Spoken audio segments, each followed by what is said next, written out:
के तपाईँ blood pressure जस्तो समस्याले गर्दा एकदमै तनावमा हुनुहुन्छ? यदि त्यसो हो भने यो भिडियो हजुरहरूकै लागि बनेको छ। नमस्कार, स्वागत छ डेली हेल्थ टिप्स च्यानलमा। यदि तपाईँ यस च्यानलमा नयाँ हुनुहुन्छ र यस्तै स्वास्थ्यसँग सम्बन्धित भिडियोहरू हेर्न चाहनुहुन्छ भने डेली हेल्थ टिप्स च्यानललाई सब्स्क्राइब गर्नुहोस्। यदि हजुरलाई यो भिडियो मन पर्यो भने लाइक गरिदिनुहोस्। यस्तो समस्याहरूबाट आफ्नो साथीलाई जोगाउन चाहनुहुन्छ भने उहाँहरूमाझ यो भिडियो सेयर गरिदिनुहोस्। ब्लड प्रेसर 81 बढिहाल्यो, अब के गर्ने?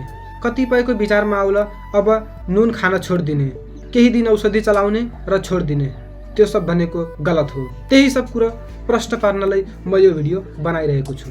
हामी कसरी ब्लड प्रेसर बीपीलाई कम गर्ने? सर्वप्रथम नुनको परिकार कम खाने, तनाव नलिने, जाड रक्सी पिउने बानी त्याग्ने, सकेसम्म माछा मासु नखाने, दिनमा 3 पटकसम्म कागती पानी पिउने, बिहान 1, दिउँसो 1 र साँझ 1 गरी 3 पटक कागती पानी पिउने। कागती पानी किन पिउनु पर्यो त? हामी धेरै जसो व्यक्तिहरूलाई ब्लड प्रेसरको औषधि सेवन गरिरहेको हेर्न सक्छौँ। ब्लड प्रेसरको औषधिले ब्लडलाई रगतलाई पातलो बनाइदिने काम गर्छ।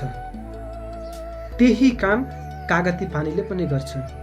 मतलब कागती पानी पिउनुको फाइदा के हो भने यसले ब्लड रगतलाई पातलो बनाइदिने काम गर्छ, जसले गर्दा ब्लड इजिली फ्लो हुन्छ।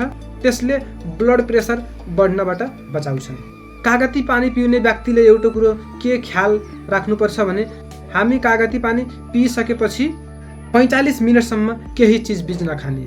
अर्को छ एक्सर्साइज गर्ने। अब कतिपयको विचारमा आउला म त एकदम दुब्लो पातलो छु, मेरो वेट धेरै छैन, मैले एक्सर्साइज किन गर्नु पर्यो त? त्यस्तो सोचाइ भनेको गलत सोचाइ हो। हाम्रो चाहे ओजन बढी होस् या कम होस्, हामी एक्सर्साइज गर्नै पर्छ। किनभने एक्सर्साइज गर्दा शरीरमा बढी भएको नुन पसिनाको माध्यमबाट बाहिर निस्कन्छ। त्यसरी पनि हाम्रो ब्लड प्रेसरको लेभल कम भइहाल्छ।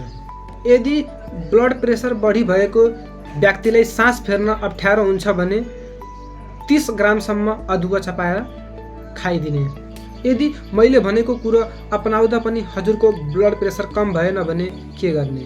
कमसेकम 15 ग्रामसम्म चुकन्दर लिने र दैनिक 1 पिसको दरले चुकन्दर काट्ने, अनि त्यसमा 30 ग्राम अदुवा मिसाउने, 25 पिस पुदिनाको पात मिसाउने, 3 मुट्ठी पानी मिसाएर मिक्सरमा घुर्र गरिदिने। बनेको जुस छन्नीको सहायताले छानेर पिउने। यो प्रोसेस हामीले कमसेकम 15 दिनसम्म दोहोर्याउनु पर्छ। यति गर्दा पनि ब्लड प्रेसर नियन्त्रणमा आएन भने डाक्टरको सल्लाह लिनु आवश्यक छ। मानम औषधि खाँदै जाँदा ब्लड प्रेसर कम भयो। ब्लड प्रेसर कम भइहाल्यो भने औषधि छोड्न मिल्दैन।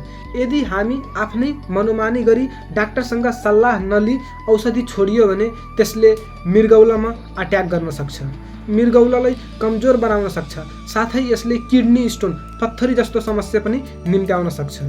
त्यसकारण विचार गर्नुहोस्, हजुर औषधि प्रयोग गर्न चाहनुहुन्छ या मैले सुरुतिर भनेको टिप्सहरू हजुरहरूलाई शीघ्र स्वास्थ्य लाभको कामना।